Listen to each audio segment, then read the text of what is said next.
दोस्तों cyber criminals daily एक नए नए तरीके अपनाते हैं लोगों के संग साइबर क्राइम करने के। ऐसे में ही एक नए तरीके से लोगों को फ्रॉड में इन्वॉल्व करने का साइबर क्रिमिनल्स ने एक तरीका अपनाया है जिसको कहते हैं ई चालान फ्रॉड। एक तरीके का और साइबर क्राइम होता है जिसमें आपका कोई इन्वॉल्वमेंट ही नहीं होता और आपको मालूम ही नहीं होता ये कैसे हो गया और वो आपके साथ हो भी जाता है।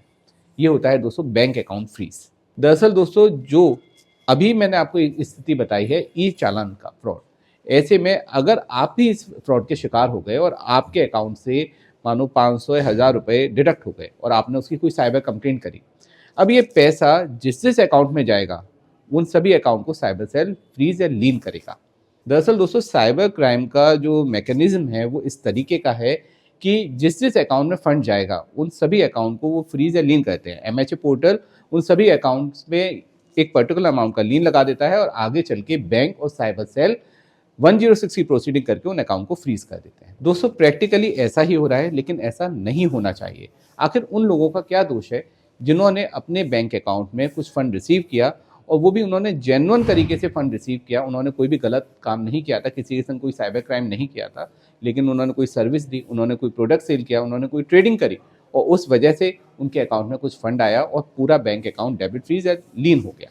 तो दोस्तों हमेशा ध्यान रखें, ऑनलाइन ट्रांजेक्शन लेना व्यापार के लिए तो ज़रूरी है लेकिन ये रिस्की भी हो सकता है। तो आप अपने सभी ट्रांजेक्शन की जो भी डिटेल्स है, जो भी उससे रिलेटेड डॉक्यूमेंट्स हैं, वो ज़रूर अपने पास रखें। अगर आप कोई सर्विस प्रोवाइडर हैं या प्रोडक्ट सेल करते हैं तो उसके जीएसटी बिल अपने पास ज़रूर रखें। अगर आप पी ट्रेडिंग करते हैं तो ऐसे में आप उस ट्रेडिंग से रिलेटेड सारे स्क्रीनशॉट रखें और टैक्सेशन की लायबिलिटीज़ भी अपनी पूरी करें।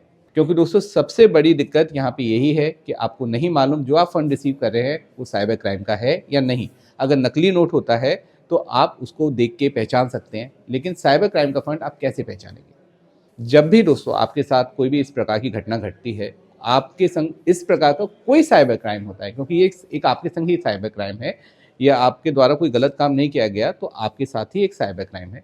तो ऐसे में आपको बैंक से ज़रूर कॉन्टैक्ट करना चाहिए, डिटेल्स लेनी होगी कि साइबर सेल ने अकाउंट फीस क्या है, क्या कंप्लेंट नंबर है, और उसके बाद आपको बैंक से जो डिटेल्स मिलती है उसके आधार पर साइबर सेल से कांटेक्ट करना होगा। आप एक रिप्रेजेंटेशन साइबर सेल में ज़रूर सबमिट करें जिससे आपके पास एक रिटन एविडेंस बनेगा कि आपने साइबर सेल ऑफिसर से बात की है, अपने सारे डॉक्यूमेंट साइबर सेल में सबमिट किए हैं, तो आपके ऊपर एकदम से कोई कार्रवाई नहीं की जा सकती है। दोस्तों मुझे उम्मीद है इस वीडियो से आपको एक अच्छी नॉलेज मिली होगी साइबर क्राइम से रिलेटेड, किस प्रकार से नया साइबर क्राइम चल रहा है और कैसे अगर आपका ही बैंक अकाउंट फ्रीज है तो उसे अनफ्रीज कराना है। अगर आपके मन में कोई क्वेरी है, कोई सवाल है या फिर आप भी इस प्रकार की समस्या से जूझ रहे हैं तो आप परेशान नहीं हो, हम आपके साथ हैं, आपकी पूरी हेल्प करेंगे। आप हमारी हेल्पलाइन नंबर पे कॉल कर सकते हैं।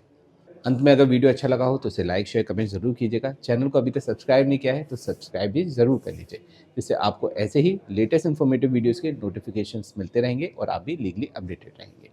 अंत में सतर्क रहें, अपने अधिकारों के लिए जागरूक रहें और ऑनलाइन लीगल सेंटर से जुड़े रहें। मिलते हैं अगले वीडियो में। जय हिंद।